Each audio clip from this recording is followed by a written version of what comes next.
Muy buenos días a todos.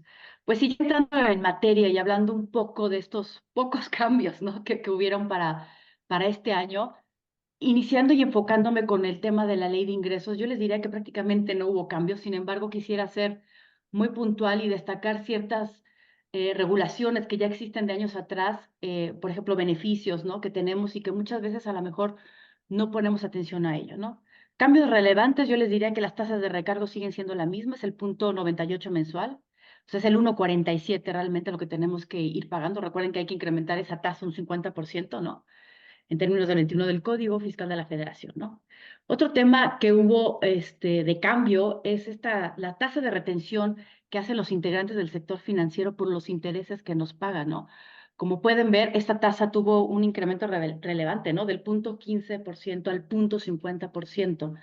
En 2022 fue del punto 0,8. Entonces pueden ver esta tendencia de crecimiento que se está presentando, ¿no? Ustedes pueden decir es una tasa baja, ¿no? Pero es una tasa anualizada que se aplica por el capital invertido, no son sobre los intereses. Entonces, este crecimiento es relevante. Si bien no estamos en un entorno inflacionario, como ya indicó Jaime, hay otros factores adicionales, inclusive las tasas de interés, como se han estado moviendo, es por ello lo que obedece estos cambios, ¿no? Cambiando de tema y empezando a enfocarme un poco a beneficios que debemos de considerar, y es un recordatorio, es que dentro de la ley de ingresos sigue existiendo esta reducción que tenemos de las multas que nos imponen las autoridades fiscales, siempre y cuando nosotros nos autocorrijamos, ¿no? Estas multas que podemos tener a la reducción son las que están determinadas por el incumplimiento de obligaciones fiscales, pero que son distintas al pago, ¿no? Relacionadas con RFCs, relacionadas con la atención a requerimientos o presentación de pagos, ¿no? Estas reducciones pueden ser desde un 50%, ¿no? De la multa, si es que pagamos y nos autocorregimos, ¿no? Antes de que se emite un oficio de observaciones o una última acta, ¿no? Final, ¿no? Por parte de la autoridad. O esta reducción puede ser del 40% también, si lo hacemos posterior, pero antes de que se nos determine este crédito fiscal, ¿no? Otro tema importante, y esto nada más lo pongo a colación y lo menciono, son estos estímulos fiscales que siempre han estado dentro de la ley de ingresos y los quisiera recordar brevemente para que lo tengan ustedes en mente, porque hemos detectado que ciertos contribuyentes, cuando nosotros empezamos a trabajar con ellos, no los aplican o lo consideran poco relevante, sin embargo, sí tienen afectaciones importantes de manera positiva, ¿no? Recuerden que existen estos créditos que pueden hacer las empresas del IEPS que pagan en la adquisición de diésel o biodiesel, ¿no? Y este IEPS se acredita contra el ISR que tienen que pagar, ¿no? Está enfocado para quienes adquieren estos combustibles para el uso de maquinaria y equipo, siempre que estos contribuyentes sean contribuyentes que no tengan ingresos mayores a 60 millones de pesos. Esta misma beneficio es aplicable para quienes realizan actividades agrícolas o silvícolas, e inclusive ellos no solamente pueden acreditar ese IEPS, sino también lo pueden solicitar en devolución, ¿no? También hablando de otro tipo de contribuyentes, ¿no? Hablando del sector autotransporte, ¿no? Público o privado, ya sea de personas o de carga, ellos también pueden tener este acreditamiento del IEPS, ¿no? Por la adquisición de combustibles que realizan, ¿no? Entonces también se puede acreditar contra el ISR. Y hablando de este mismo sector, también existe otro estímulo, que es el de peaje, ¿no? Pueden deducir también este peaje, ¿no? Estos costos que tienen que incurrir, ¿no? Y esta deducción es del 50%, ¿no? De lo que erogan por este costo por el uso de las autopistas, ¿no? De cuota, ¿no? De la red nacional, ¿no? Evidentemente, para aplicar todos estos estímulos hay una serie de requisitos, pero quisiera que lo tuvieran en mente. Otro estímulo que sigue vigente, ¿no? Para este año es el estímulo minero, como lo conocemos, es para aquellas contribuyentes que tienen concesiones, ¿no? Mineras, donde van a poder acreditar también el derecho minero que pagan, ¿no? Entonces, considérenlo, por favor. Y también, por último, ¿no? Para aquellos contribuyentes que se dedican a la enajenación de libros, periódicos, revistas, también tienen una deducción adicional, ¿no? Que es este 8% sobre el costo de los libros. Es una deducción que se crea, ¿no? Digamos como una especie de deducción ciega que también pueden aplicar, ¿no? Son muy pocos estímulos, pero yo diría que es válido conocerlos, vale la pena revisarlos y si pueden ustedes aplicar alguno de ellos. Ahora, continuando con cambios que a lo mejor no fueron tan relevantes, sin embargo, lo han vivido o han sabido de noticias de que, oye, pues es que los boletos de avión están muy caros, ¿no? La ley de derechos tuvo siempre cambios, como cada año cambios, ¿no? Aumentos de las cuotas, de los porcentajes. Y uno relevante es también que se incrementaron, ¿no? la tasa que cobra, ¿no? El gobierno por explotación de aeropuertos, a los que tienen este tipo de concesiones, ¿no? Entonces, estas concesiones, como pueden ver en su pantalla, tuvieron este incremento del 5 al 9%. Y además de todo ello, la TUA también se incrementó en un 3,2% respecto al 2023. Ahí pueden ver en su pantalla cuánto es el costo, ¿no? Tanto para vuelos nacionales e internacionales. ¿En qué repercute todo esto? Pues todos estos costos se traducen en un incremento en el Hola costo Oscar, buenos días a de todos. vuelos.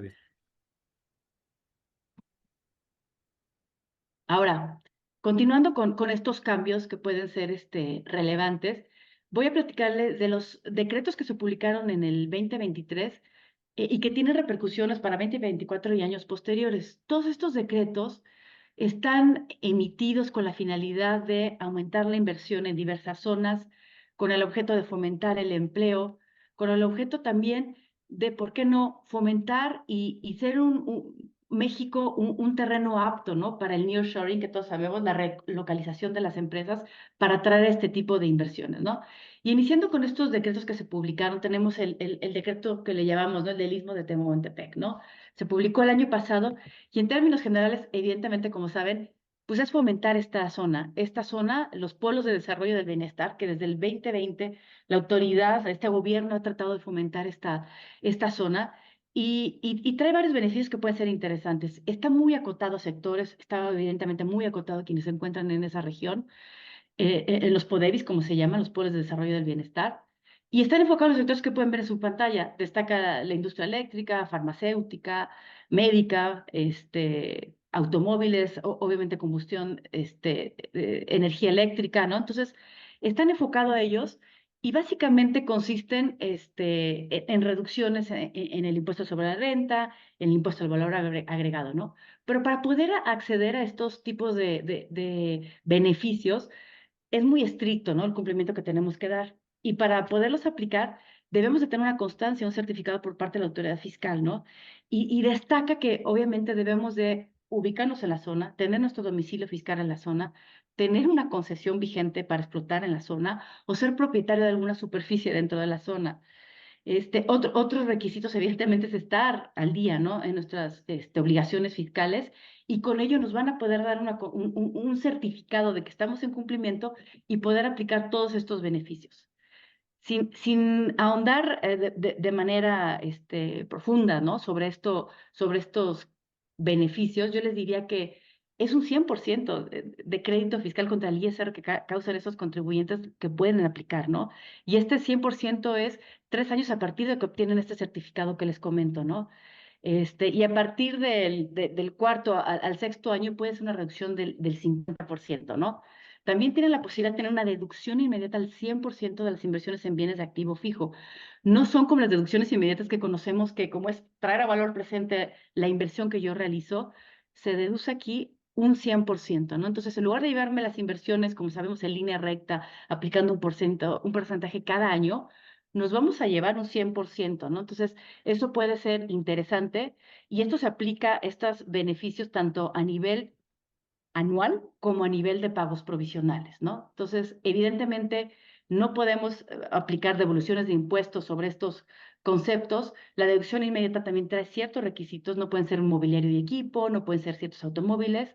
Y también, para pagos provisionales, como les decía, tiene una mecánica particular para aplicarse la deducción inmediata, que es similar a lo que nosotros hacemos actualmente con la PTU, ¿no? Llevarnos proporcionalmente esta deducción a lo largo de los meses del ejercicio, ¿no? Entonces, suena interesante este decreto. Evidentemente, si ya tenemos estos beneficios, está limitado, evidentemente, a contribuyentes que ya realizan, por ejemplo, tienen un programa INMEX, o que son fibras, o que tienen esta consolidación, este régimen para grupos de sociedades, o ya tienen la aplicación de ciertos estímulos, no pueden acceder a este tipo de beneficios, ¿no? Y como les decía en un inicio, también tienen beneficios en IVA, ¿no? Tienen el 100% de acreditamiento de IVA contra el IVA causado, ¿no? Entonces, se podría traducir en que no pagan IVA en los 4 primeros años por aquellas actividades que realicen en la zona que se encuentran grabadas, ¿no? Prestación de servicios, uso goce temporal, ¿no? O enajenación, ¿no? Entonces, como pueden ver, está muy acotado, pero trae temas muy interesantes que son aplicables a estos contribuyentes. Y de la mano de estos beneficios, como les indicaba al inicio de esta presentación, también hay estímulos para tratar de fomentar el nearshoring, ¿no? Esta relocalización de empresas que se ha estado dando en nuestro país de forma favorable, ¿no? Y en octubre del año pasado se publicó este decreto, ¿no? Y es para fomentar la industria exportadora. ¿A quién les aplica personas morales, personas físicas con actividad empresarial, inclusive hasta los recicos, ¿no? Pero la condición es que se dediquen a estas actividades que pueden ver en su pantalla, que es la alimenticia, fertilizantes, farmacéutica, médica, muy similar a la que ya vimos ahorita para los polos, ¿no? De desarrollo de bienestar, que es lo del Istmo de Tehuantepec que les platiqué, pero también tienen que tener el 50% de exportación de sus actividades. Su facturación debe de corresponder a ello, ¿no? Entonces, sí, esto es un parámetro dentro de 2023 y 2024. Entonces, son muchos requisitos a cumplir y los beneficios se traducen en lo que pueden ver en su pantalla. Pueden hacer una deducción inmediata de aquellos bienes nuevos de activo fijo, ¿no? Como les decía, esta deducción inmediata no es al 100%, sino es un porcentaje, ¿no? Por traer a valor presente. Por ejemplo, les podría decir, ¿no? En el caso de automóviles o vehículos eléctricos es un 87, un 86%, ¿no? Entonces, está muy restringida también al tipo de activos a los que se pueden aplicar, pero existe este beneficio y como les decía, igual que la deducción para el Istmo de Tehuantepec, se puede aplicar a nivel de pago provisional, se puede aplicar a nivel anual e inclusive hay un mecanismo para poder determinar un coeficiente de utilidad y cómo se aplican los pagos provisionales, ¿no? Y continuando con estos estímulos, también tenemos el de capacitación, ¿no? Para esta zona, ¿no? Perdón, para fomentar el nearshoring y para fomentar la industria de exportación, ¿no? Nos permiten deducir un 25% de este incremento a los gastos de capacitación que realicemos dentro de los ejercicios 2023, 2024 y 2025. Sin embargo, para poder ver y determinar el importe que puedes tú deducir como contribuyente, tienes que hacer un comparativo de los tres años anteriores, ¿no? 2020, 2021 y 2022, ¿no? En términos generales consiste esto, y estos son los beneficios que se podrían tomar al amparo de estos decretos que consideramos importantes ponerlos en la mesa al día de hoy. También, como en todo, muchos requisitos para su cumplimiento. Debemos inclusive presentar un aviso ante la autoridad fiscal, ¿no? Que lo pueden ver en su pantalla y viene la ficha de trámite para poder acceder a este tipo de beneficios, ¿no? Y evidentemente, ¿quiénes no aplican? Los que se encuentran en lista negra, ¿no? Ya saben, 69 veces, los que no desvirtúen estas observaciones por tener operaciones inexistentes, como lo considera la autoridad, si tienen créditos fiscales, si están en el ejercicio de liquidación, si ya se les restringió el uso de certificados de sellos digitales. Entonces, como saben, si hay beneficios, son muy pocos y aparte muy acotados y muy exigentes en su aplicación, ¿no? Y bueno, no quisiera dejar de mencionar también estos beneficios que se emitieron también en octubre del año pasado, ¿no? Por el huracán Otis. Estos beneficios todavía tienen algunas repercusiones en este 2024, ¿no? Recuerden que hubo diferimiento en el pago de IVA, de IEPS y de retenciones para los que se ubican en esta zona y fueron afectados, donde podían diferir los pagos del último trimestre del año pasado a este primer trimestre del 2024, ¿no? También hay agilidad, ¿no? Para poder obtener devoluciones de impuestos, ¿no? Y para las personas físicas, ¿no? Que tuvieron daños en su casa habitación y reciben ayudas de donatarias para reconstruir o rehabilitar su casa habitación, no se van a considerar ingresos exentos. Entonces, eso es muy general, los beneficios de Otis. Tampoco fue un decreto muy ambicioso por los daños la magnitud de los daños que recibió la zona. Sin embargo, ese es lo poco que hay de beneficios y queremos ponerlo sobre la mesa. Una vez platicado esto, que como pueden ver, no hay reformas importantes, sin embargo, hay pocos beneficios que vale la pena explotarlos y analizar si nos aplican. Sin embargo, hay otros temas en los que debemos de poner atención, ¿no?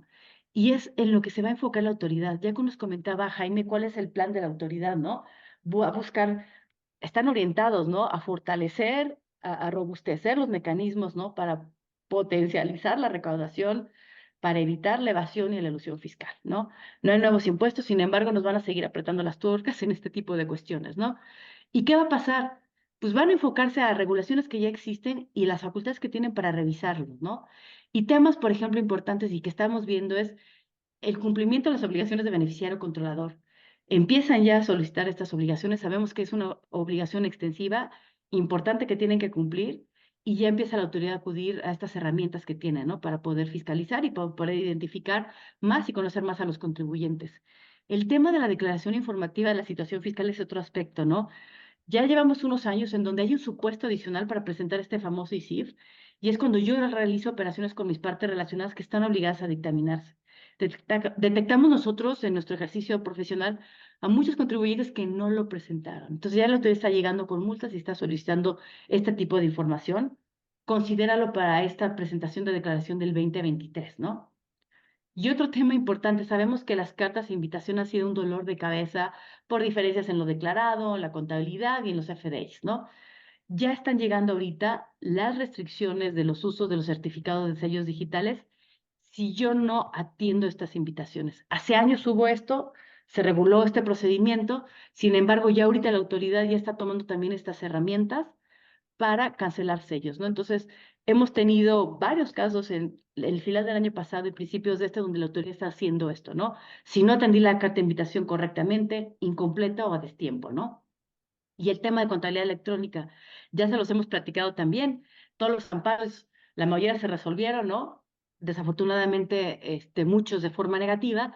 Ya la autoridad está exigiendo la presentación de la contabilidad electrónica y ya nos está multando. Entonces, considéralo, por favor.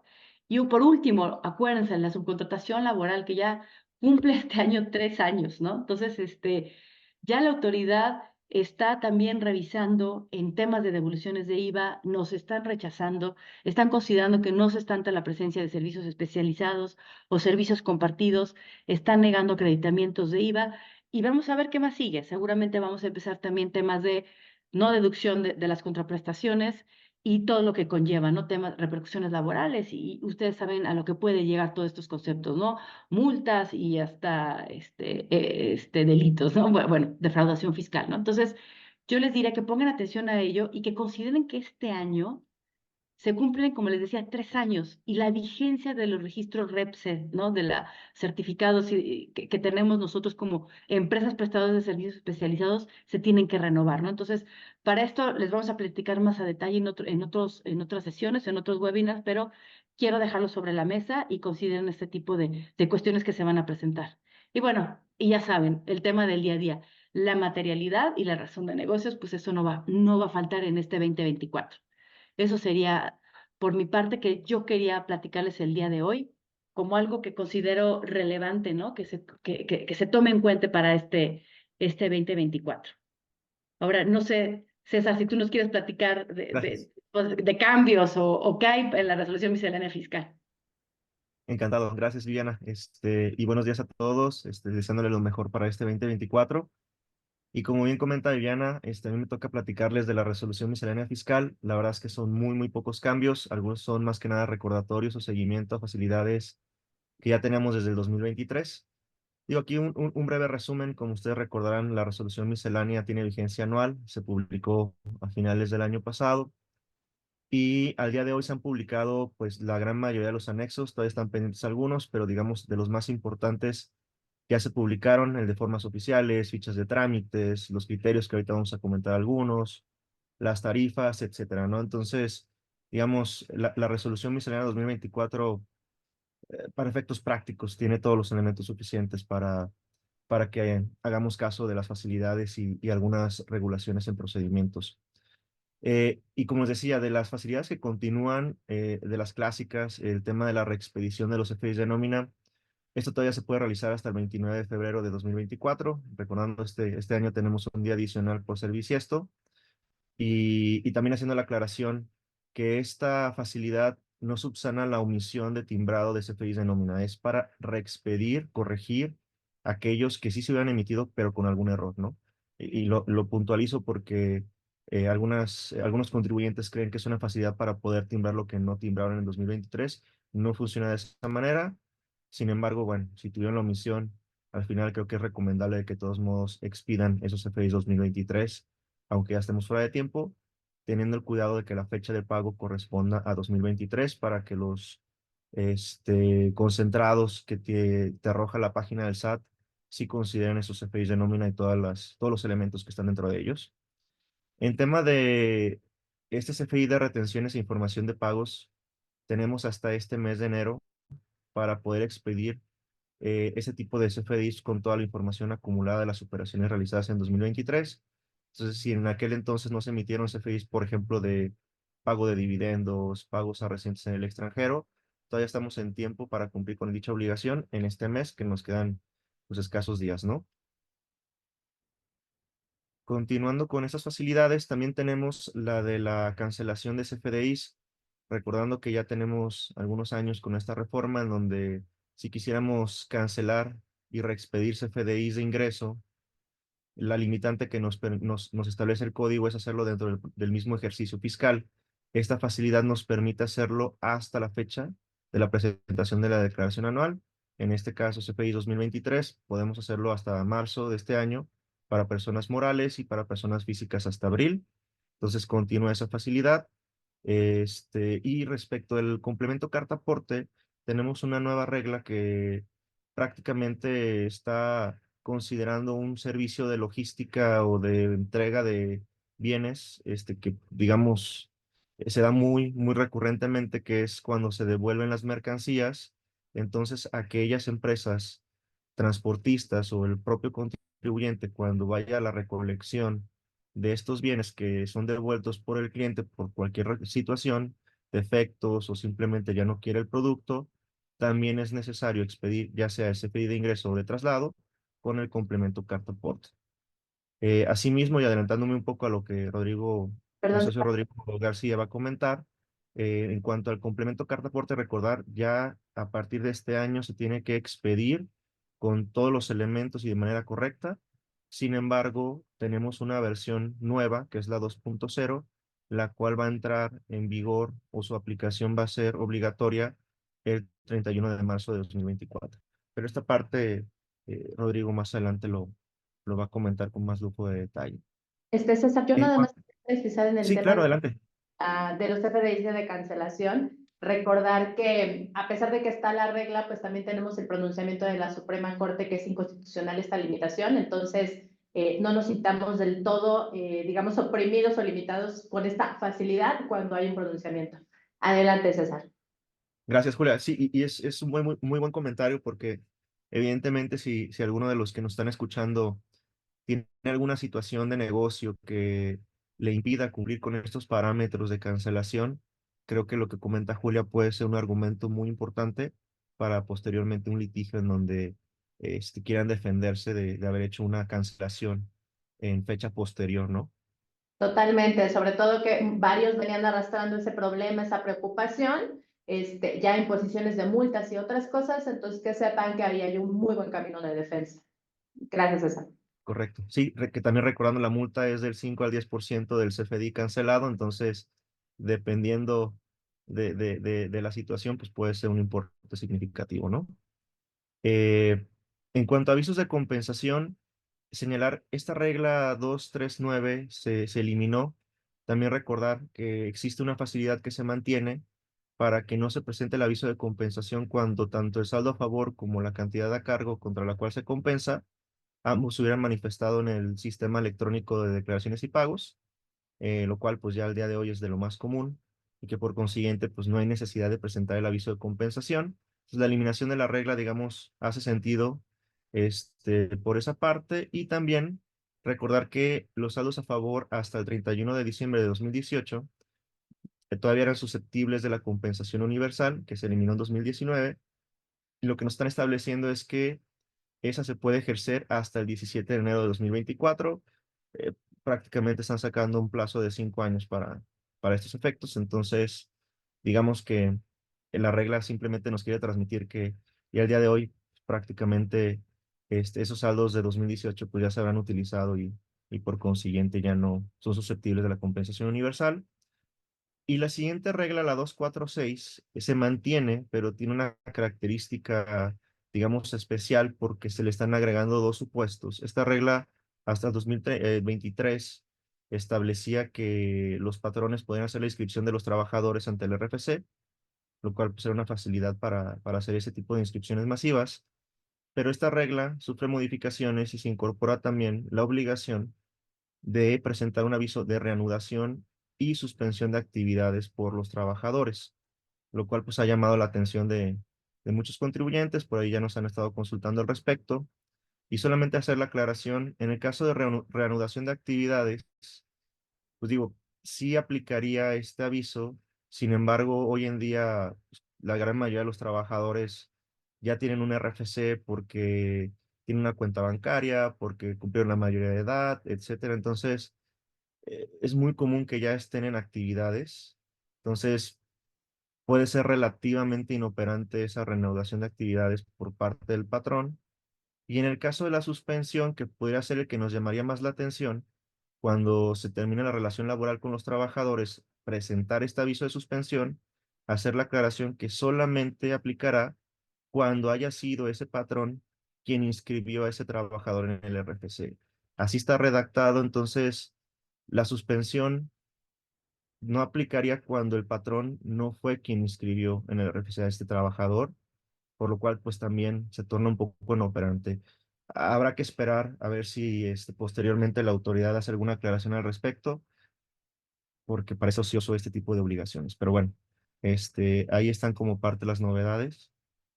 Y también se establece una ficha de trámite respecto del procedimiento para desvirtuar la presunción del 69 bis, que es la transmisión indebida del derecho de aplicación de pérdidas fiscales.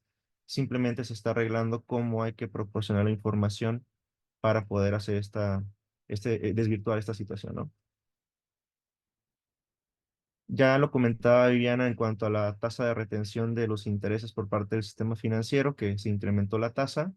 En esa, digamos, siendo congruente con esa nueva tasa, es que esta regla 354 también se modifica para darnos la tasa de retención del promedio diario de la inversión. Entonces, es una simple operación aritmética que nos traslada la tasa anualizada a una de promedio diario y pues es congruente con lo que ya se comentó.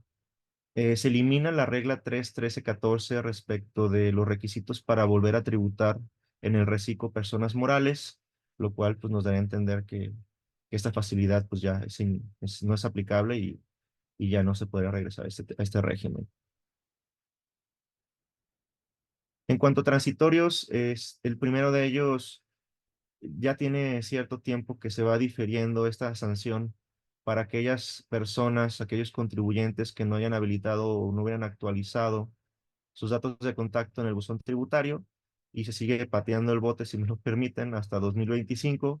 Entonces, bueno, pues esas multas todavía no tendrán aplicación. Aquí lo que vale la pena es quienes no lo hayan hecho, realícenlo y no se esperen hasta enero del 2025 para sufrir dicha sanción.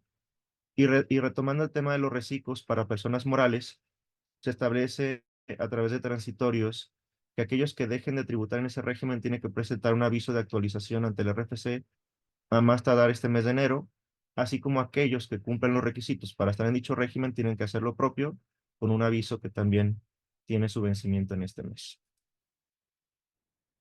Y de los criterios no vinculativos y los normativos, primero entrando en materia con los no vinculativos, solamente recordarles, ya existe uno desde el año pasado que se emitió en abril de 2023 respecto de estas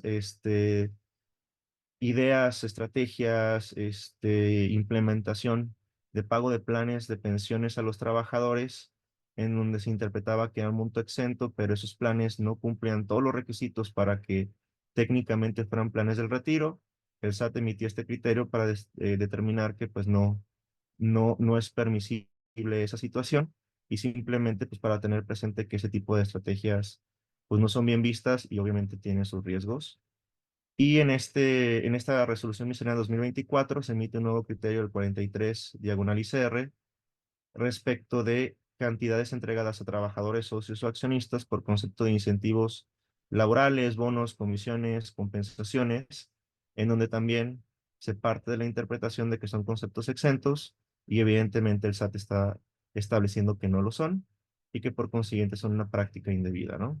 Entonces, ambos conceptos, como pueden notar, vinculados con este tipo de ideas o pagos que se tratan de soportar como exentos en beneficio de estas personas.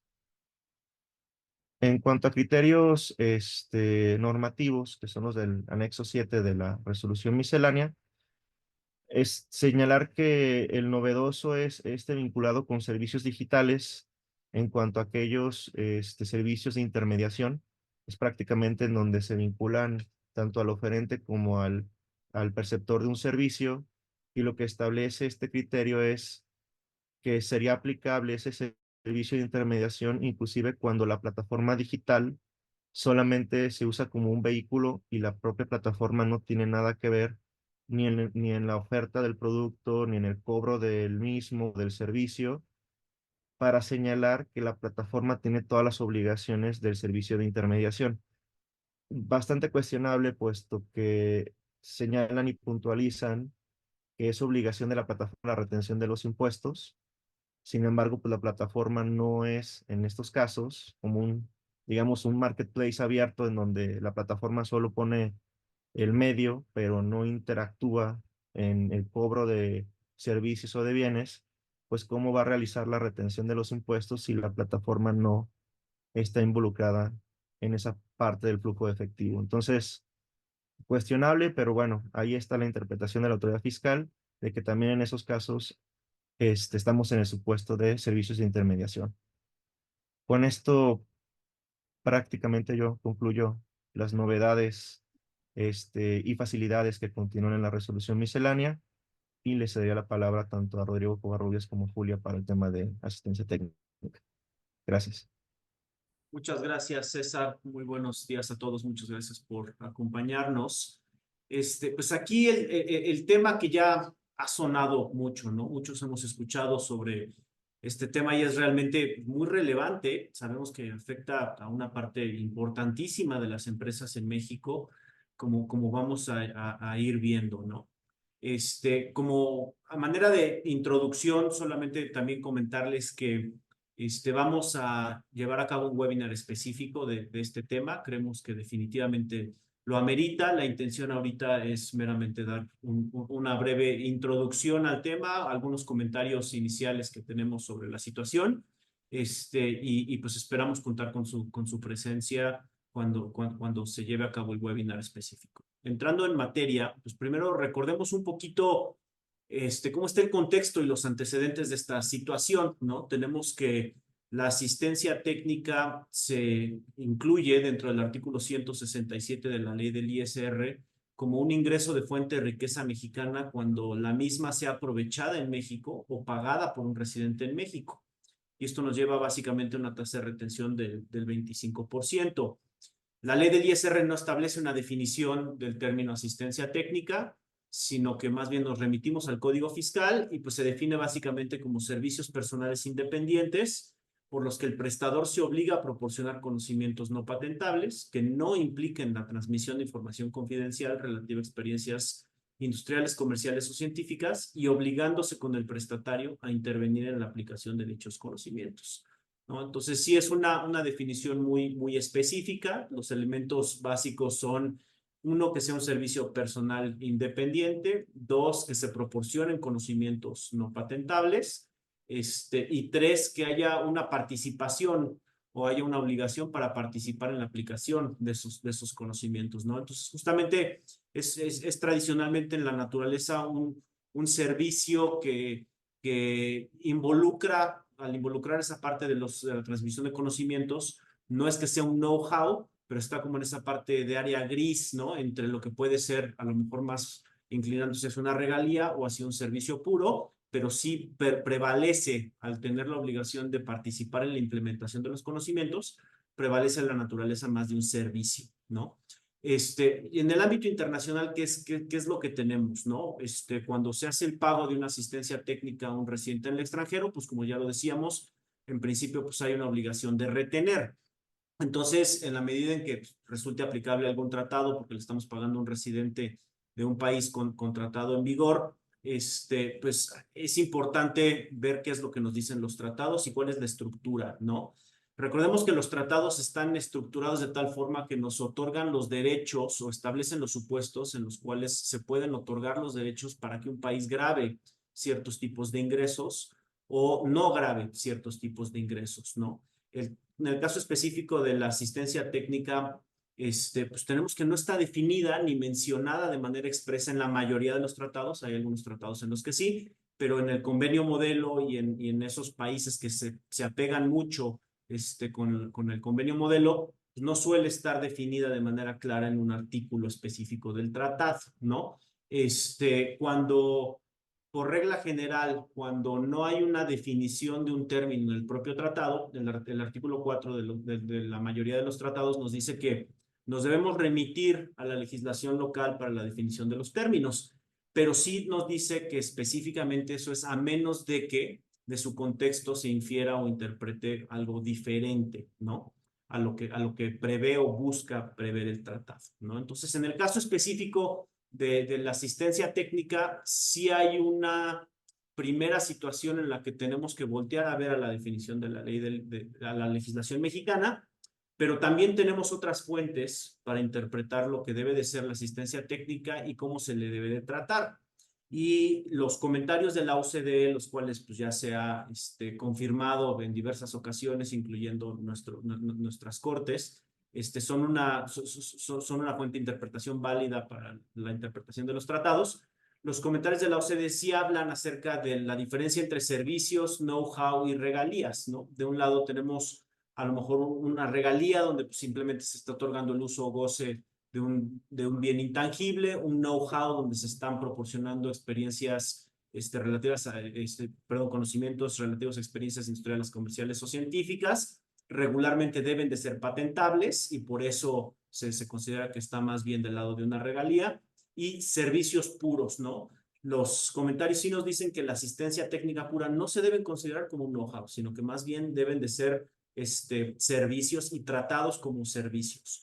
Y en la medida en que no tengamos por estructura del tratado una situación en la cual haya un término o un pago que no se encuentre en los artículos específicos, pues tenemos los artículos 5 y 7 que funcionan como que de manera de ámbito general.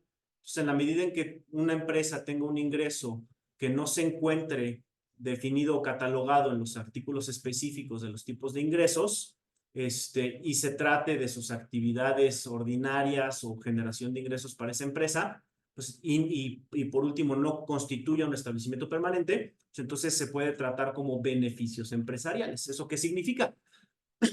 Perdón, que únicamente debe de estar sujeto a imposición en el país de residencia de esa empresa. Es decir, no se le otorga al país de la fuente, en nuestro caso México, un derecho a gravar esos ingresos, ¿no?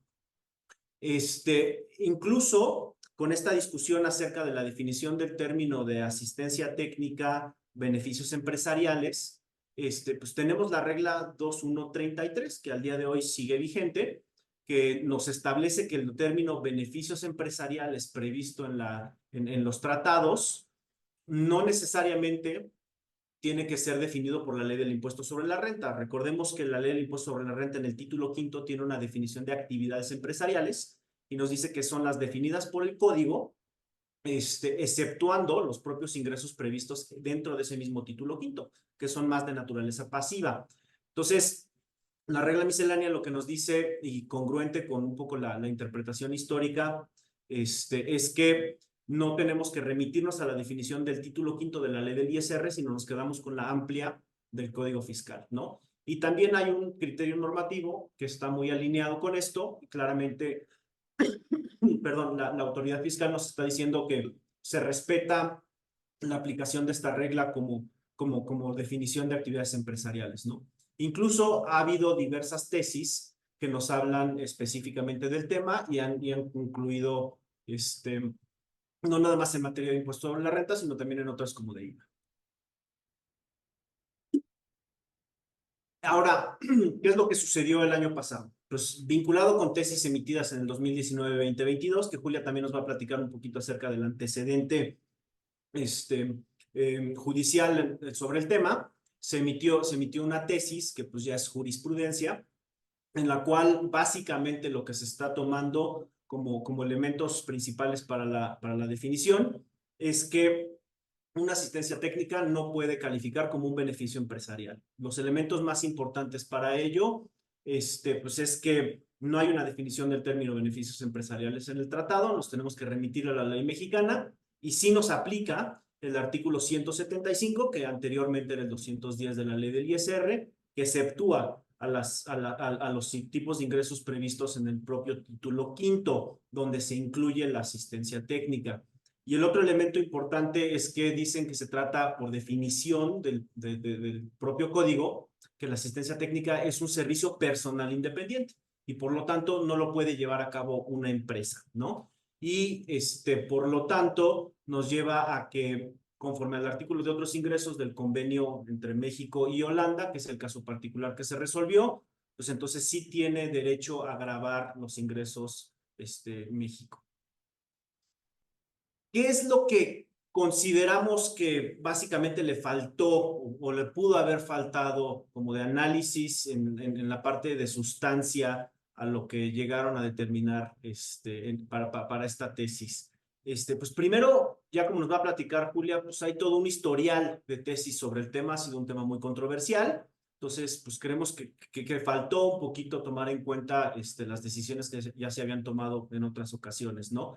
Ya mencionábamos la resolución miscelánea y el criterio normativo como fuente de interpretación conforme a la propia ley local de la definición del término beneficios empresariales, ¿no? También creemos que se quedaron un poco cortos en la definición del propio término beneficios empresariales. ¿Por qué? Porque en automático dicen, tenemos una definición de actividades empresariales en la legislación mexicana y ese lo asimilan. ¿Realmente es análogo? Si me lo preguntan a mí, pues actividades empresariales y beneficios empresariales pues, no es lo mismo. Uno califica el producto y otro califica la actividad, ¿no? Lo que se está realizando para generar ese producto. No es lo mismo. También creo que se quedaron cortos en el tema de análisis sobre la naturaleza de una actividad versus la persona, ¿no? Recordemos que la definición del Código Fiscal nos remite al Código de Comercio y nos establece una definición mucho más amplia sobre la especulación comercial, ¿no? También si se trata de una sociedad mercantil conforme al derecho extranjero, pues no presupone ya que sus actividades son empresariales y tienen la especulación comercial, ¿no? También nos parecería que se quedaron un poco cortos en esa parte de la definición del contexto, ¿no? Porque como lo decíamos, el propio convenio, al permitirnos remitir a la legislación mexicana para la definición de un concepto no definido en el convenio, sí nos habla de que sea siempre y cuando no se contravenga al espíritu y a lo que busca por propia definición el tratado, ¿no? Entonces, pues creemos que ahí también puede haberse quedado un poco corto. Los comentarios de la OCDE que ya mencionábamos, que sí lo catalogan la asistencia técnica como un servicio y expresamente dicen que debe de aplicar beneficios empresariales, ¿no? Otro punto muy importante es que en el 2000 se elimina el artículo 14, que es el que preveía en el convenio modelo a los servicios personales independientes. Se fusiona con el artículo 7. ¿Por qué? Porque expresamente nos dicen que se trata de situaciones muy similares, que tienen la misma naturaleza, la misma ideología y que no vale la pena tenerlo por separado. Sí, el tratado con Holanda se firmó en el 94, este cambio se llevó a cabo en el 2000, pero también hubo una reforma al tratado en el 2009. Entonces tendría que haber habido una reforma o una reserva también en ese sentido para preverlo. Otro punto adicional es que el protocolo del convenio entre México y Holanda sí nos dice que los servicios técnicos que no involucren un know-how deben de ser tratados como beneficios empresariales. Esta puede tener dos interpretaciones, una positiva y una negativa, pero sí nos habla a grandes rasgos de que cuando no hay un know-how debiera ser un beneficio empresarial, ¿no? Hay otras fuentes que también a lo mejor se tendrían que haber tomado en cuenta, como puede ser la propia ley del IVA, que al establecernos la posibilidad de aplicar la tasa del 0%, para exportación de servicios, nos habla de una asistencia técnica dentro de por su parte estructural, de una sección que le aplica a las empresas, ¿no? Por separado están los servicios personales independientes en el artículo 29. Creemos que faltó un poco un análisis estructural del convenio, cómo juega un poco ese vínculo entre los artículos específicos versus los beneficios empresariales y los otros ingresos. Por supuesto, el tema de la jerarquía de tratados y la Convención de Viena. Otros tratados que sí contienen una definición específica de asistencia técnica o se incluyen en los artículos y algunos que se basan más en la definición o el modelo de la ONU, que lo tratan también por separado. Y por último, pues si es que llegamos a la conclusión de que sí se trata de otros ingresos que permite grabar México, pues a lo mejor debió haber aplicado la tasa del 17.5 que sí prevé el convenio, ¿no?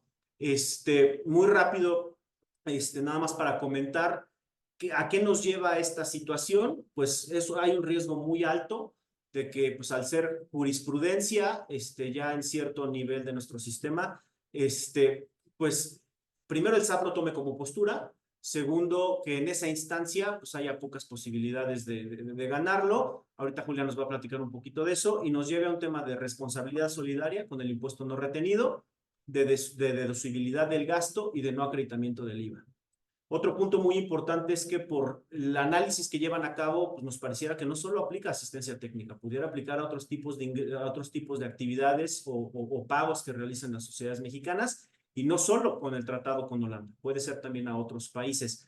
Por lo tanto, pues sí recomendamos llevar a cabo una revisión profunda. Esa revisión profunda debe de contener contemplar elementos como lo casuístico que es por cada uno de los tratados, va a ser diferente lo que prevea cada uno de ellos, las circunstancias específicas, la definición de la naturaleza de lo que se está pagando. Nos pasa muy seguido que a lo mejor se consideraba asistencia técnica y en el fondo no lo era, era simplemente un servicio, ¿no? Y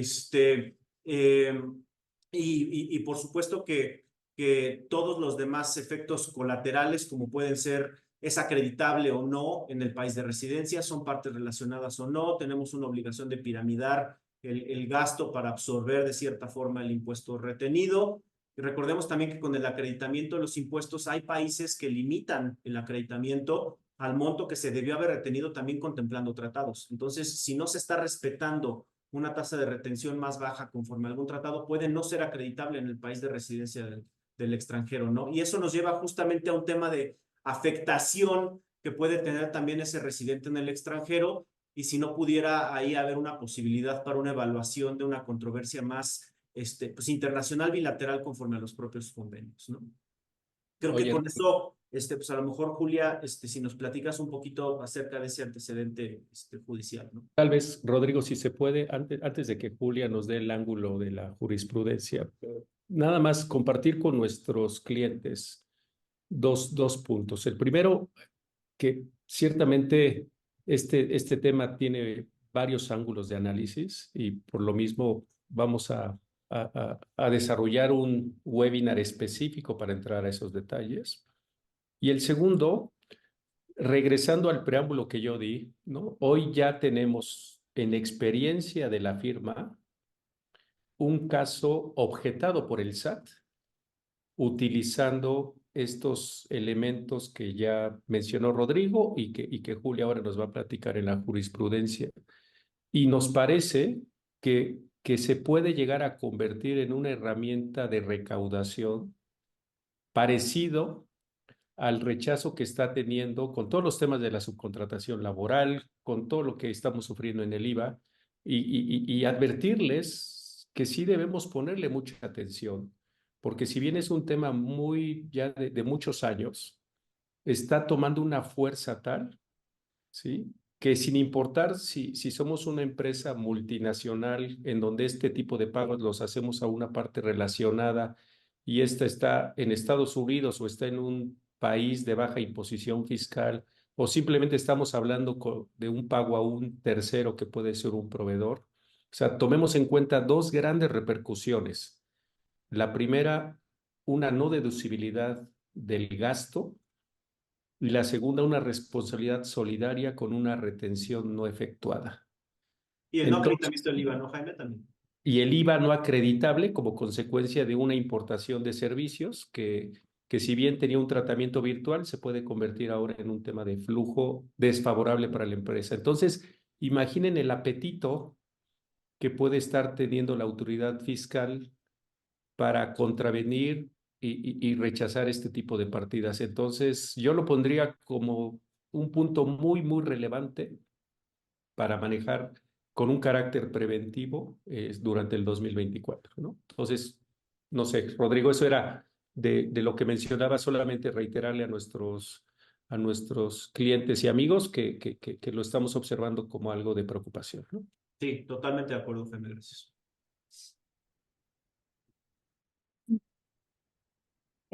Bueno, me corresponde ahora a mí platicar la parte controversial.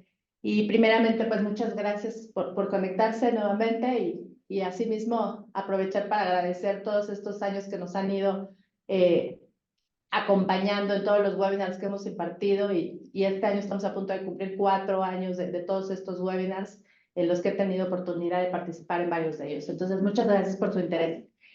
Pues con base en todo lo que ya explicó Rodrigo y el énfasis que hacía Jaime, a mí me corresponde ahora platicarles la práctica real del día a día en los tribunales, lo que está sucediendo y nuestra perspectiva que podemos visualizar. Entonces, pues la jurisprudencia se publicó en junio del 2023, es relativamente reciente. Sin repetir lo que ya explicó Rodrigo, lo que yo les quiero destacar es que es un criterio que ya venía de antaño, desde 2019 y 20, que este tribunal ya nos había dado a conocer hacia dónde iba y que por esa razón nosotros desde 2021 hicimos este webinar de aspectos controversiales, donde tuve oportunidad de platicarles pues este criterio que ya venía y ahora pues con la jurisprudencia va a tomar mucho más fuerza por esta postura. Entonces, me voy a enfocar en algunos aspectos muy puntuales para poder avanzar de manera ágil, considerando que todavía pues estamos ya al final del webinar y todavía mi socio Rodrigo quiere platicarnos temas muy relevantes en comercio exterior. Entonces, siendo eso así, lo que yo les quiero platicar primero, que ha sido una pregunta muy constante entre nuestros clientes es, bueno, ¿qué pasa con esta jurisprudencia? ¿Qué pasa primero con la obligatoriedad? Y el tema es que la jurisprudencia fue emitida por el Tribunal de Justicia Administrativa, entonces solo es obligatoria para ese tribunal y las salas que conocen a ese nivel. ¿Eso en qué se traduce? ¿En qué se traduce? En que todos los juicios en donde se determinan créditos fiscales tienen dos grandes fases y la primera fase la conoce este Tribunal de Justicia Administrativa. Entonces, en esta primera fase, pues la perspectiva es altamente previsible que pues el tribunal va a tomar este criterio para todos los casos que conozca, donde la controversia sea si no llevaba retención el pago de una asistencia técnica a un residente del extranjero sin establecimiento permanente y por tanto había una omisión por parte del retenedor. El tribunal en esa primera fase es altamente probable que tome este criterio, pero hay una segunda fase del juicio que son otros tribunales, lo que los conocen que son los tribunales colegiados, y para esos tribunales no es obligatorio este criterio, es decir, es una jurisprudencia de obligatoriedad limitada. Entonces, eso es importante para que sepamos que aún todavía hay una puerta abierta de cara al tribunal. Es una puerta abierta con muchas dificultades, como lo voy a explicar en unos minutos, pero sigue existiendo esa puerta de controversia porque es una jurisprudencia de obligatoriedad limitada. Y piensen ustedes una comparación, por ejemplo, en compensación de IVA que hemos platicado, es una jurisprudencia emitida por la Suprema Corte. En ese caso es nuestro máximo órgano, es obligatorio para todos, ya no hay más espacio que discutir que esa postura bien o mal establecida. Pero en este caso no es así. Esta jurisprudencia marca un criterio obligatorio para el tribunal que conoce la primera parte de los juicios contra créditos fiscales, pero todavía hay una amplia discusión en los tribunales que van a conocer esa segunda fase o etapa, que son los colegiados, porque para ellos no es obligatorio. Es verdad que con estos otros tribunales también hay varios precedentes desfavorables y eso pues ciertamente es un revés para los contribuyentes, pero a su vez abre la posibilidad todavía de discusión y que sigamos platicando algunos temas. El siguiente punto que nos han preguntado muchos clientes desde que se emitió esta jurisprudencia es la retroactividad. Entonces va muy de la mano con lo que yo les decía hace un minuto porque claro, como ya explicó Rodrigo, esta jurisprudencia solo analizó un convenio de doble tributación, que es con Países Bajos, y además esta jurisprudencia analizó la legislación de 2015. Sin embargo, pues las posibilidades que la autoridad tome este criterio para cualquier tratado es altamente probable y así hemos ido viendo que ha ido evolucionando la autoridad, porque como sabemos esta discusión tiene muchos años. Entonces, las posibilidades de que la autoridad con esta jurisprudencia tome este criterio para prácticamente la mayoría de los tratados pues son muy altas y no se va a limitar obviamente a la legislación que conoció el tribunal, que es 2015, sino pues lo va a pretender aplicar prácticamente a todas. Entonces, eso es lo que podemos esperar desde la perspectiva de la autoridad. Sin embargo, como adelantaba hace un segundo, todavía tenemos la puerta abierta para una discusión importante en los tribunales, porque el análisis que se hizo fue totalmente limitado, solamente descansa en el tema del tratado con Países Bajos, que no está definido, la asistencia técnica, como ya lo explicó Rodrigo, y lo que hace el tribunal es darle mucho peso a la legislación interna. Pero visto de esa manera, hay muchas cosas que todavía no se han discutido en el tribunal y por eso hablo de un análisis casuístico, porque es un revés importante esta jurisprudencia y los criterios que nos ha venido marcando este tribunal desde el 2000, para ser objetivos desde el 2018. Pero aún con todos estos criterios, todavía hay una discusión que se puede llevar adelante. Entonces, siendo eso así, lo que nosotros tenemos que hacer es salirnos completamente de esta discusión primaria, que es la que ha dado, digamos, más dificultad con los criterios, que básicamente le ha dado fuerza a la definición del derecho interno, que es como se conoce, y entonces tenemos que darle fuerza a las reglas de interpretación del derecho público, que es lo que les aplica a los convenios de doble tributación. Y tenemos que abrir la discusión de la aplicación del artículo 21 de otros servicios. Eso no se ha discutido porque no fue parte de esa controversia que particularmente conoció el tribunal y dio lugar a la jurisprudencia, pero son elementos que tenemos que tomar en cuenta que todavía se van a poder discutir en los tribunales. Como una mera referencia para que ustedes lo tengan para consulta, pues que ustedes sepan que había habido criterios anteriores en el mismo sentido, pero también había habido criterios beneficiosos en favor de los contribuyentes, como sucedió en el caso de 2014. Había un criterio que justamente era al revés y consideraba que sí podía ser incluida la asistencia técnica como beneficio empresarial. Entonces, dicho así, creo que lo importante, por supuesto, ustedes en el material que les vamos a compartir, como usualmente lo hacemos, podrán ver todos los antecedentes. Pero si nos vamos ahora a lo más importante, que es cuál es la perspectiva que podemos tener para la defensa. Y en ese sentido, lo que yo les diría es, la discusión con esta jurisprudencia toma un nuevo nivel de dificultad o un nuevo grado de dificultad, porque en la primera fase del juicio el espacio de discusión está muy limitado por lo que ya platicamos. Ya hay un criterio predeterminado de que una asistencia técnica no es un beneficio empresarial y eso limita la discusión. Sin embargo, aún en esa primera fase, aún con esa jurisprudencia obligatoria, en la medida que nosotros llevemos a la controversia la discusión de las reglas de interpretación conforme al derecho público, la Convención de Viena y lo demás, entonces podremos tener una posibilidad de discusión en esa primera fase. Y en la segunda fase, que son los tribunales colegiados, otra vez no se puede negar que hay un revés importante para los contribuyentes porque hay varios criterios que no son favorables, pero porque la discusión solo se ha limitado a este tema de la definición y poco se ha abundado en las reglas de aplicación de los tratados conforme al derecho internacional.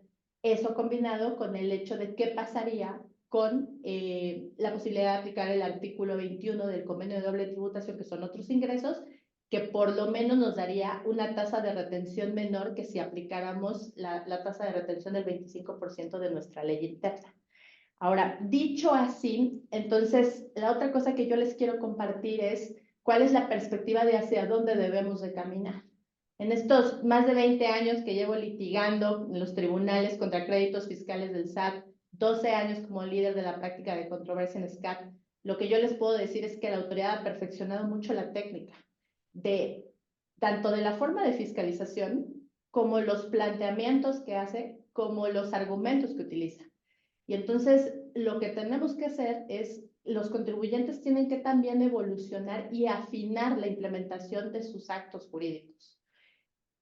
Me parece que nosotros debemos de llevar con pruebas y con una buena implementación la discusión de la verdadera naturaleza de la asistencia técnica desde una perspectiva de su finalidad económica. Eso puede abrir la discusión. No pierdan de vista que en el rubro de la jurisprudencia dice caso en el que la asistencia técnica se considera beneficio empresarial. Entonces, es importante que vayamos afinando también nuestras operaciones, la implementación de los actos jurídicos, y además estas cosas las vamos a tener que ver multidimensionalmente, porque combinémoslo perfectamente con materialidad y razón de negocios, con el requisito específico que existe en la ley del impuesto sobre la renta para la deducción de asistencia técnica, sin profundizar el conocimiento técnico que se debe de demostrar. Entonces, estos elementos nos van a poder ayudar a llevar la discusión a otro nivel para poder demostrar esa naturaleza de la asistencia técnica y salirnos de esta primera gama de precedentes y ahora jurisprudencia con cierto nivel de obligatoriedad para poder tratar de dar la vuelta. Desde luego, no les estoy diciendo, insistan en no retener. De aquí en adelante debemos de pensar y evaluar si debemos empezar a hacer una retención, pero lo que está en el pasado, en los últimos 5 años que se pueden fiscalizar, no se puede cambiar. Y los que hayan tomado esa postura de no retención, que tiene una argumentación jurídica sólida, tienen esa posibilidad de defenderse, pero también hay que revisar cómo tenemos implementadas nuestro defense files, nuestra evidencia documental y cómo estamos combinando las figuras, porque la autoridad, además de este tema de los tratados, va a seguir cuestionando si tenemos la materialidad, si existe la efectiva prestación del servicio, la razón de negocios. Entonces, finalmente, pues no pierdan de vista que existen estos procedimientos internacionales de los que hablaba Rodrigo, particularmente es el procedimiento de acuerdo mutuo, también conocido como procedimiento amistoso, que es otra vía que los contribuyentes van a poder utilizar, perdónenme, en este tema de la asistencia técnica, pero como todo, hay reglas de procedencia, hay plazos para ejercerlo. El primer punto lo lleva la autoridad y tiene que calificarlo la autoridad de México, es el SAT. Entonces, es un camino, pero también tiene, digamos, ciertas reglas que cumplir. Entonces, muchas gracias. Ese es de mi parte todo. Julia Castillo. Gracias.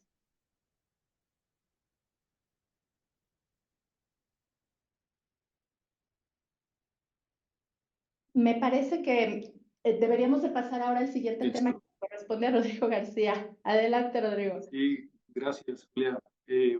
Buen día para todos. Estamos pasando ya al último bloque de este webinar. Les vamos a quitar unos 10 minutitos más de su tiempo para platicar sobre también estos últimos cambios que se presentaron con la emisión de las reglas de comercio exterior. Realmente sigue un poquito la suerte de lo que ha sucedido en materia fiscal estrictamente. Aquí, durante el segundo semestre del 2023, tuvimos una actividad muy dinámica por parte de la autoridad, donde se estuvo emitiendo una serie de cambios relevantes a través de las mismas reglas.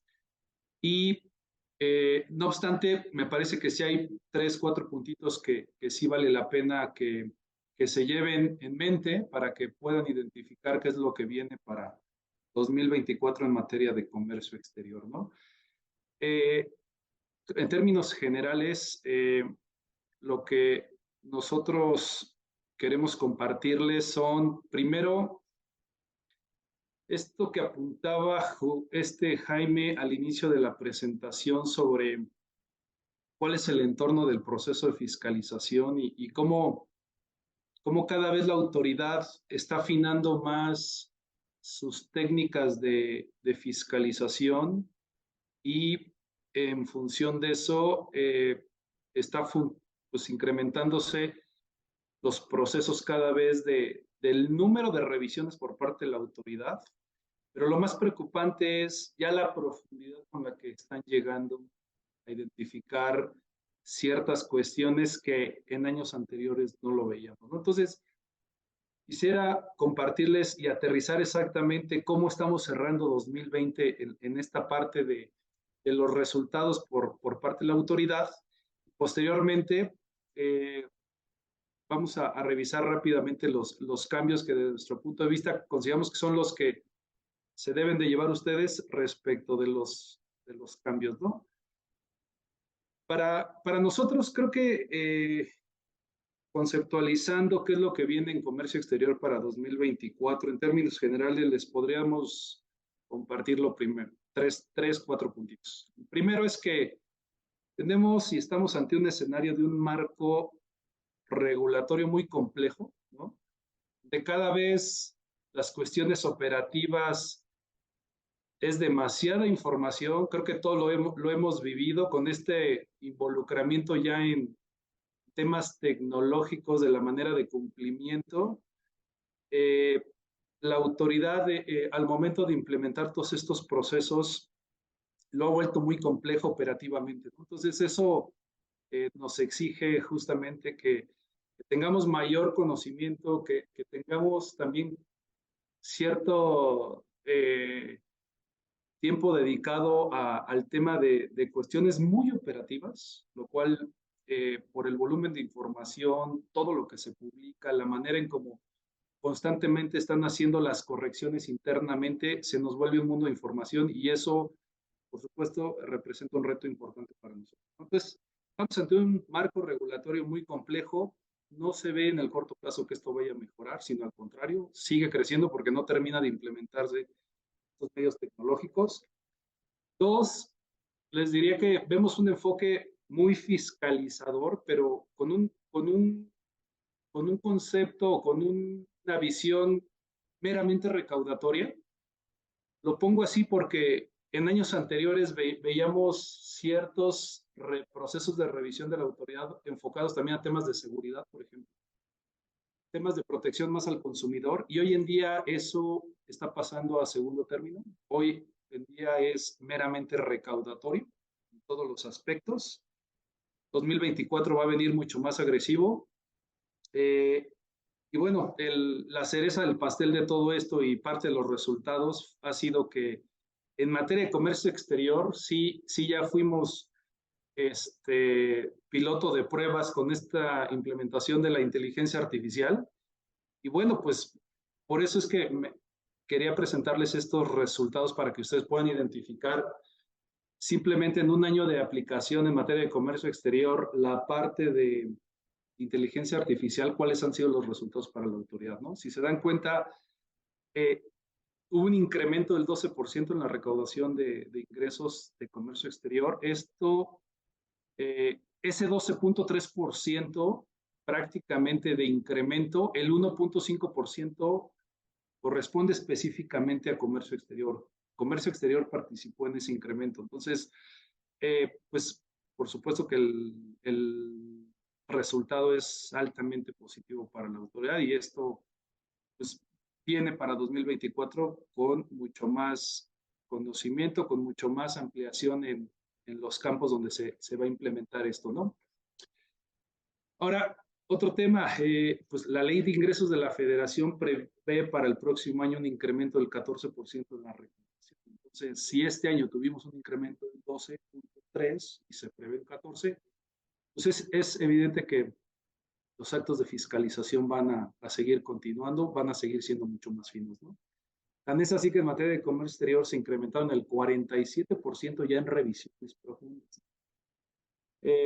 ¿Cuáles son las revisiones profundas? Son las visitas domiciliarias, las revisiones de gabinete y también este esquema de cartas de invitación que le ha funcionado muy bien. Entonces, llévense por favor estos datos para que se puedan dar una idea. Lo que hemos venido experimentando en 2023, pues no se ve que vaya a aligerarse, sino al contrario, esta actividad de prevención interna, de mayor compliance, necesitamos sí o sí afinarla y por supuesto, hoy en día ya necesitamos medios tecnológicos para poder enfrentar todos estos retos en temas de comercio exterior, ¿no? Otro dato que les comparto es que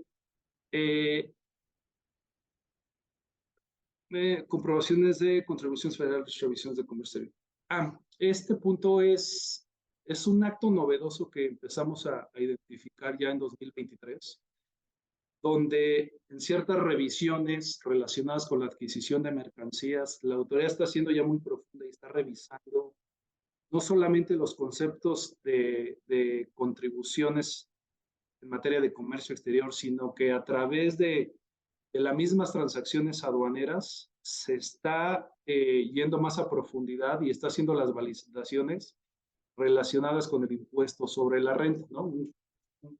Un ejemplo es la validación y verificación de las deducciones de las compras de importación. Esto es totalmente nuevo, anteriormente no lo veíamos. Y recientemente, ya en 2023, empezaron a emitir este tipo de revisiones. Entonces, aguas, porque el tema comercio exterior fiscal, pues ya veíamos viendo que venía unificándose y la autoridad ya trae esta visión integral, ¿no? Y bueno, hay un indicador a nivel global que la autoridad año con año ha venido dando a conocer, donde indica cuál es el costo de recaudación que viene avanzando.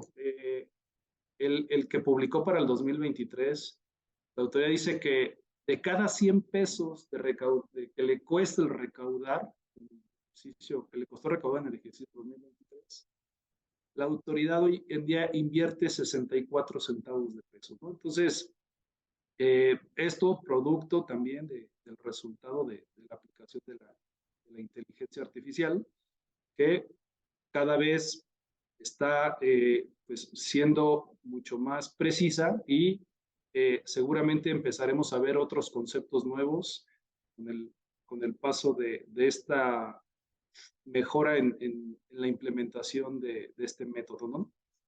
Ahora, recientemente acaban de sacar el plan de fiscalización para el 2024, me parece que fue la semana pasada. Y en materia de comercio exterior, pues, ¿qué es lo que les resalto aquí? Que prácticamente de 15 de los conceptos que la autoridad va a estar revisando o enfocándose en sus planes de fiscalización, pues 5 corresponden a comercio exterior, ¿no? Por tema de tiempos, no me gustaría detenerme. Esta presentación se las vamos a compartir.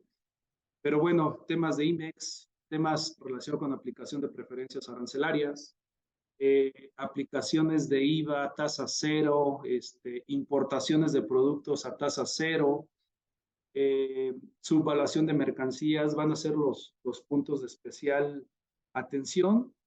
Y bueno, pues todo esto ya seguramente programado con estos temas de algoritmos para identificar cualquier tipo de desviación, ¿no? Ahora bien, paso al siguiente punto. La parte de las reglas de comercio exterior para 2024, de manera general, pues estamos hablando ya de un marco de 536 reglas. Es bastante el marco jurídico que regula toda la parte operativa. Hay temas de acrónimos nuevos que hacen mucho ruido en el sentido de que muchos cambios, pero al final del día solamente adicionaron la relación que anteriormente no teníamos para reconocer ahí ciertos organismos internos, como lo es la Administración Central de la Auditoría de Operaciones Especiales de Comercio Exterior, entre otros. Al tema de los anexos, que normalmente es algo recurrente que se agreguen o se quiten, no se agregó ninguno, se quedan como tal, algunos de ellos se están actualizando, como es el 2, el 18, el 19, y bueno, se adicionan también diversas fichas de trámites del anexo 2, que esto cada vez, pues, de alguna manera va facilitando los procesos para la gestión y trámites ante las autoridades, ¿no?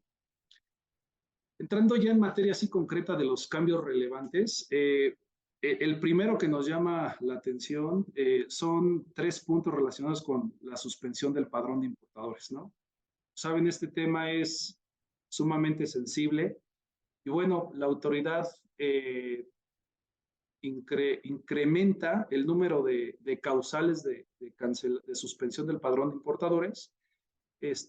Uno de ellos que ya estaba justamente, que es el de la fracción quinta, sin embargo, tiene un alcance mayor porque ahora indica la misma regla que para el caso de las empresas IMEX que están certificadas en materia de IBJEPS, cualquier obligación que dejen de cumplir relacionado con la certificación será causal de cancelación. Anteriormente, esta parte no estaba tan estricta, ¿no? Hoy en día, cualquier posibilidad de que la autoridad identifique por mínimo un incumplimiento en los temas de certificación, pues en automático va a dar pie a una suspensión del padrón de importadores, ¿no? Lo cual se me hace pues sumamente grave porque de por sí ya veníamos lidiando con los temas de los inicios de cancelación de las certificaciones y con ello, en cuanto la autoridad emite una resolución de este tipo, en automático vamos a también sufrir las consecuencias de no poder importar por estar suspendidos del padrón de importadores, ¿no? La siguiente que adicionaron fue las revisiones de origen, que también ha sido un esquema que ha venido incrementándose. Pues esta nueva fracción indica que tratándose de resoluciones donde implique que los importadores tengan que realizar la corrección a través de rectificaciones, pago de contribuciones, y no lo hagan, pues también dará pie a que lleven una suspensión del padrón de importadores, ¿no? Y finalmente, el punto 3 es que estas operaciones con pedimentos B5 es un trámite específico, bueno, es una facilidad para las empresas que tienen la certificación en materia de operador económico autorizado, y como recordarán, tienen una facilidad de poder realizar una venta virtual que se considera importación definitiva aquí en México. Sin embargo, pues hay algunos criterios en contra sobre el tema de la aplicación de la retención del IVA, puesto que las mercancías, por el manejo y el flujo que tenían, no salen del país, se entregan en territorio nacional y el que recibe hace una importación definitiva. En estos casos había, como les comentaba, criterios ahí encontrados donde decía que no aplicaba la retención. Finalmente, la autoridad, para ser tajante y clara, dice, oye, si haces este tipo de operaciones y no aplicas las retenciones, simplemente estarás también dada de baja del padrón de importadores, ¿no? Entonces, me parece que este puede ser en algún momento algún criterio que se pudiera proponer ahí como para tema de amparo, pero se los damos a conocer por si estuvieran en alguna situación similar, ¿no? Como recordarán, el siguiente tema es este padrón de la canasta básica, ¿no? Se expresan las reglas que se hará la ampliación hasta el 31 de marzo del 2025. Inicialmente, la vigencia terminaba justamente este año, el 31 de diciembre de 2023. Lo amplían hasta el 31 de marzo del 2025. ¿Esto qué significa? Prácticamente las 105 fracciones arancelarias que hoy en día se encuentran exentas podrán seguir importándolas bajo esta preferencia arancelaria hasta esta fecha. Y pues nada más recordarles que al día de hoy solamente las que se han beneficiado también del segundo esquema, que era poder importar sin aplicar las regulaciones o restricciones no arancelarias relacionadas con ciertos organismos, solamente son 27 empresas inscritas y pues prácticamente está cerrado la incorporación para más empresas, a pesar de que en las reglas sí se prevé la posibilidad de solicitarlo, ¿no? Ok, ahora, el tema de la carta aporte que comentábamos durante la charla, en materia de comercio exterior, pues a partir del 1 de enero del 2024 entró ya la disposición. Teníamos un poco de incertidumbre si había posibilidad de que se prorrogara la entrada en vigor. Al final del día no se prorrogó. La autoridad sí atendió los plazos que había precisado. Entonces, a partir del 1 de enero tenemos la obligación en este CFDI con complemento carta aporte de emitir 36 dígitos del folio correspondiente en el pedimento de importación, ¿no? Aquí hay dos temas relevantes. Uno, a partir del 1 de enero, se aplicarán las sanciones, por lo que cualquier omisión relacionada con la no transmisión o la transmisión incorrecta de información, pues dará sujeto a sanciones, ¿no? Y ahorita estamos en un proceso de transición donde la versión 2 y la versión 3 están conviviendo y será hasta el 31 de marzo donde deje de funcionar la versión 3 y solamente operará la versión 2 y solamente operará la versión 3 que será la que se quede ya como definitiva. ¿Sale? Ahora, por la parte del complemento también de comercio exterior, hoy en día tenemos vigente la versión 2 que entró a partir del 18 de enero. ¿Vale? Tengan mucho cuidado, si hubo cambios en la obligatoriedad y algunos campos que se volvieron opcionales. Como saben, este complemento de comercio exterior aplica solamente a las exportaciones. Pues traía información que realmente no era relevante porque el espíritu de estas transacciones pues, son de exportación. Entonces, la autoridad revisó esta parte y al final lo que hizo fue que modificó ciertos criterios donde son opcional, entonces al momento del llenado no hay ningún tema para que puedan validarse, ¿no? Y bueno, recordarles también el tema de operador económico autorizado. En el segundo semestre, por ahí de agosto, salió la obligación de los nuevos perfiles que complementa, que son 4 perfiles adicionales. Y bueno, en estas reglas lo único que se hace es que se prorrogan unos días. La verdad es que fueron muy poquitos, porque inicialmente iban a surtir efectos en enero. Lo pasan al 3 de febrero de 2024. Es importante cumplan porque la autoridad va a estar muy pendiente y en caso de que no se presente, pues puede generar también un tema de suspensión o inicio de cancelación de la certificación. ¿Sale? Bueno, y por último, hay un incremento importante en toda la actualización relacionada con las multas por infracciones en materia de comercio exterior. En un análisis que hicimos, están entre el 10 y el 12% aproximadamente los incrementos de manera general. Y de los dos que nos parece que llama más la atención es, primero, es esta omisión por la transmisión incorrecta de los de valor. ¿Por qué lo compartimos? Porque hoy en día, pues con todos estos temas tecnológicos, la transmisión, su cumplimiento, tiene una importancia relevante y al ser enviados de manera electrónica, pues la autoridad fácilmente identifica las inconsistencias por omisión o bien por una presentación incorrecta.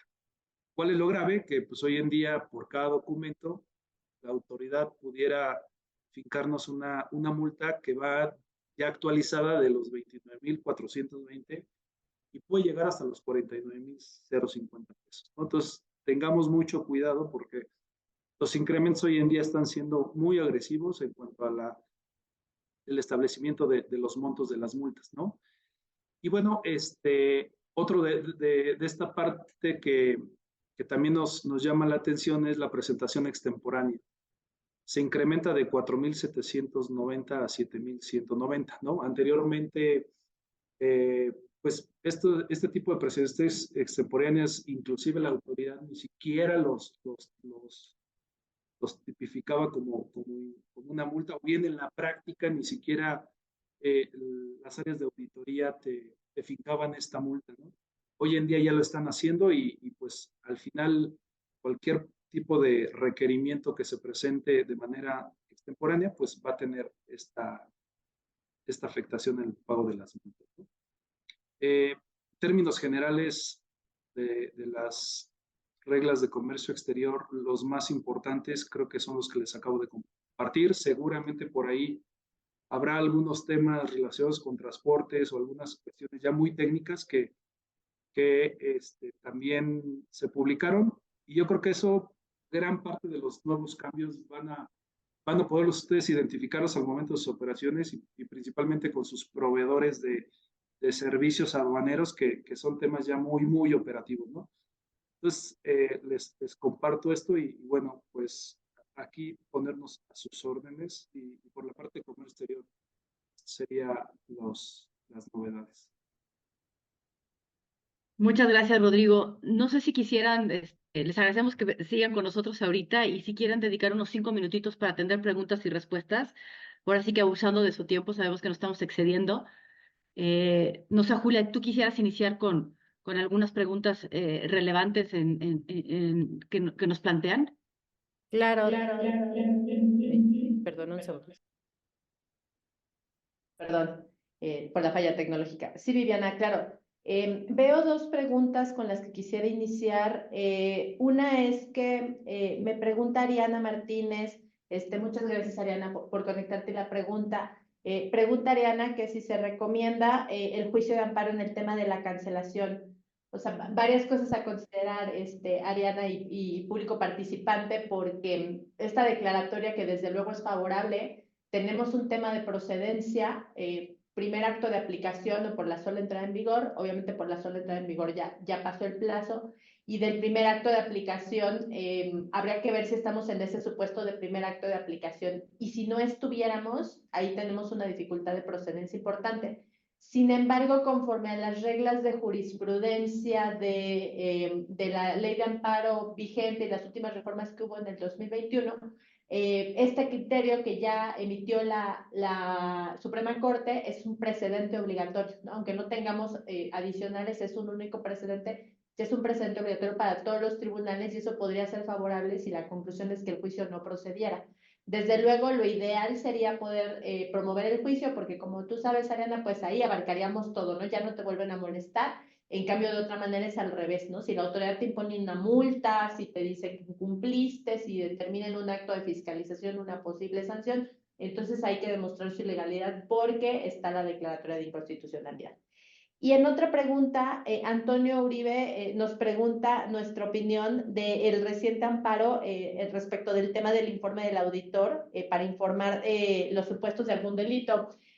No es propiamente materia de este webinar, sin embargo, pues nos parece relevante hacer un comentario súper breve, Antonio, y para todos, porque obviamente es una resolución muy reciente. Me parece que es atinado porque, desde luego que ciertamente el auditor no tiene, digamos, los elementos suficientes para que objetivamente él pueda hacer una calificación de si una conducta podría o no llegar a constituir delito. Para todos los participantes, recuerden que se había adicionado la obligación para los auditores de informar sobre aquellos hechos o conductas que podrían ser posiblemente constitutivas de algún delito, y desde luego había mucha preocupación en ese ámbito al momento de emitir el dictamen o el dictamen fiscal por el auditor. Y la Suprema Corte recientemente hizo esa declaratoria de inconstitucionalidad porque vio la seguridad jurídica y otros principios y dijo, bueno, pues es que el contador realmente no tiene, digamos, los elementos técnicos por su propia formación profesional para poder calificar una conducta que es propia de una autoridad ministerial. Entonces, me parece que es atinado. Obviamente fue una discusión muy cerrada porque fue una votación 3-2, pero al final se declaró inconstitucional. Y otra vez, ¿no? Al ser un pronunciamiento de la Suprema Corte en términos de las nuevas reglas de la ley de amparo, es un precedente obligatorio para todos los tribunales.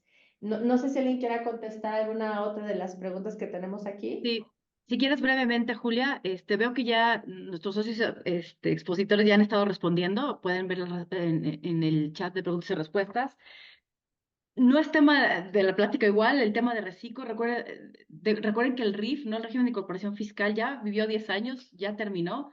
A partir del 1 de 2024, las personas físicas o tributan bajo reciclo o actividad empresarial, ¿no? Entonces, yo les diría que vean la regla 3.13.2, donde te dice que cuando hagas un cambio tienes un mes para presentar el aviso, ¿no? Entonces, esa sería mi respuesta. Y la otra, el tema de la contabilidad electrónica, pues desde el 2015 está la obligación, ¿no? De presentar y si perdimos el amparo, ¿no? Debiera de ser así el cumplimiento de esta obligación. ¿Alguien más quisiera contestar algo que de los socios participantes? Creo que se han atacado prácticamente todas, ¿no? Por ahí yo respondí un par de Sí. preguntas ya directamente en el chat. Creo que estaba justamente viendo una adicional de Cirilo. Muchas gracias por tu pregunta. Que dice, existe una jurisprudencia respecto a asistencia técnica con Países Bajos y se resuelve que la asistencia técnica es sujeta a retención del 25%, como indica título quinto. Duda. En caso de que tenga un juicio respecto a asistencia técnica por aplicar tratados, aplicación de tratado con España, y no realice la retención, el juez debe resolver en el mismo sentido de la jurisprudencia con Países Bajos. Solo aplica la jurisprudencia con Países Bajos y no puede hacerse extensiva con otros países. Sí, ahí sujeto a lo que también nos pueda comentar Julia, ¿no? Por supuesto, pero en términos generales habría que primero revisar el texto específico del convenio con España. Una disculpa, no lo tengo aquí a la mano totalmente presente. Habría que ver un poquito el caminito, ¿no? Si el convenio con España no trae un artículo de otros ingresos que prevea específicamente que lo no previsto en los artículos específicos se puede gravar solamente en el país de residencia, es decir, que sí le permita al país de fuente agravar los ingresos no tratados o discutidos en los otros artículos, entonces nos llevaría a una conclusión muy similar que el tratado con Holanda, ¿no? Y permitiría a México, en principio, entonces sí grabar con esa interpretación de que la asistencia técnica pues no califica como un beneficio empresarial, ¿no? Ya hay muchas similitudes en la interpretación porque la mayoría de los tratados justamente se quedan cortos en esas definiciones de términos y es más lo que puede venir en los convenios o en la legislación mexicana. Yo diría que la jurisprudencia con el tratado con Holanda sí se puede hacer extensiva a otros países, no es exclusivamente para el de Holanda, y ya las particularidades es donde puede haber algo de diferencias, ¿no? No sé, Julia, si consideras algo adicional. Sí, yo adicionalmente agregaría, para quien nos pregunta, que primero, desde la perspectiva del SAT, va a decir sí, aplica. El tribunal se puede ir con esa impresión de que aplica, a pesar de que la jurisprudencia solo se refirió al convenio con Países Bajos. Sin embargo, la clave puede ser la defensa, porque ahí es donde nosotros tendríamos que explicar por qué hay otros elementos adicionales a considerar antes de llegar a esa conclusión. Pero sí se requiere en esa primera fase donde nos indicas que es ante el Tribunal de Justicia Administrativa, que forme parte de la discusión en el escrito que se haya presentado y después hacer una fuerte labor. Y si en las circunstancias no tenemos, digamos, esos elementos, todavía en la siguiente etapa, que muy probablemente sería el amparo, porque hay un riesgo alto de que el tribunal diga, yo aplico la jurisprudencia y yo no puedo ir más allá, le declare la validez del crédito la validez del crédito, y todavía en la segunda fase, que es el amparo directo, ahí sí se podría buscar fortalecer la discusión para tomar más elementos. Es altamente probable que no traigas en tu defensa la aplicación del 21 y por eso no se haya planteado. Habría que buscar si se pudiera adicionar. Y gracias. Hay dos consultas de comercio exterior. Una, sí, para el caso de las operaciones B5 se requiere CFDI con complemento de comercio exterior. No, técnicamente no se requiere. Puede ser opcional, pero estrictamente la disposición te dice que solamente tratándose de exportaciones definitivas con claves de pedimento A1. Entonces, no se requeriría por ese lado. Podría ser opcional. Y dos, hablan sobre la sentencia recientemente del Tribunal de Justicia Administrativa sobre la competencia de la Agencia Nacional de Aduanas. Este tema es muy sensible, es muy importante porque prácticamente lo que dice la sentencia es que cualquier actuación hoy en día que tenga las 47 aduanas del país carece de personalidad y de actuación por parte de la NAM, toda vez que el otorgamiento de este órgano independiente de la Secretaría de Hacienda y Crédito Público pues lo está determinando que es inconstitucional, ¿no? Entonces, hay que estar muy atentos de cómo va evolucionando este tema porque es grave para la operación de comercio exterior y todas las actuaciones que tienen las aduanas, pues van a estar en riesgo y seguramente podrán ser objeto de impugnación o de amparo, cualquier tipo de resolución por parte de las aduanas, ¿no? Y yo agregaría, Rodrigo, si estás de acuerdo en esta pregunta que hace de que si podría ser o llevarnos a que desemboque la desaparición. Como es un tema de competencia, o sea, es verdad que la conclusión es la inconstitucionalidad, es verdad, pero la esencia de la discusión es un tema de incompetencia. Entonces, normalmente en esos casos, cuando hay temas de competencia, la autoridad tiene un camino para solucionar lo que es dotar de competencia. Entonces, las posibilidades de que la autoridad lo solucione de esa manera son muy altas, pero en el camino hay una posibilidad de defensa para todas las resoluciones que se hayan emitido y se sigan emitiendo hasta antes de que se corrija ese vicio, que es lo que se declara inconstitucional.